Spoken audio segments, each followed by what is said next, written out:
La familiarité avec la Grèce ancienne peut encore aujourd'hui et surtout aujourd'hui être d'une grande utilité dans notre monde. D'abord, nous avons besoin de recul.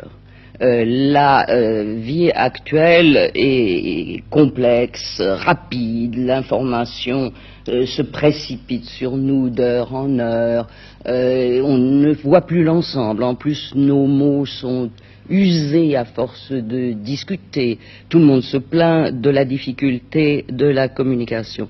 Eh bien les Grecs vivaient dans des petites cités à échelle humaine. Ils adoraient comprendre, discuter d'idées abstraites, ils inventaient les mots pour ces idées. Et en les revoyant dans cette clarté première, nous pouvons peut-être mettre un peu d'idée de clarté dans les nôtres aussi. Ce ne sont pas les mêmes, naturellement. Les Grecs n'étaient pas du tout des gens qui vivaient dans un optimisme béat, loin de là. Ils vivaient, je l'ai dit, dans la guerre, dans la lutte, dans les difficultés. Ils ont d'autre part inventé le genre littéraire de la tragédie et par suite le sens du tragique. Ils ont vu les misères de l'homme. Le poète Pindare a une définition de l'homme qui est peut-être ce qu'on peut dire de pire, qui dit « l'homme n'est que le rêve du nombre », c'est-à-dire rien, moins que rien. Seulement il a ajouté « mais quand les dieux dirigent sur lui un rayon, alors un éclat brillant l'environne et douce est son existence ».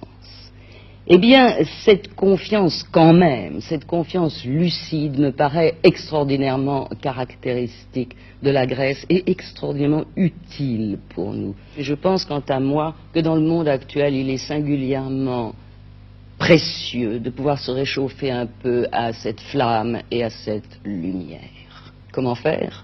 Eh bien d'abord, à tout âge, en tout lieu, on peut lire des traductions, on peut lire des livres sur la Grèce. La Grèce est à la disposition de tous et jamais il n'y a eu tant de traductions, de livres, et ni si abordables. Et puis, on peut aussi nous aider à faire que le grec qui subit une crise reprenne, se maintienne, se développe dans l'enseignement, et dans l'enseignement à un niveau qui est encore celui où se forment les esprits des jeunes, et justement où ils peuvent avoir le contact avec ces qualités dont je n'ai énuméré naturellement que quelques-unes.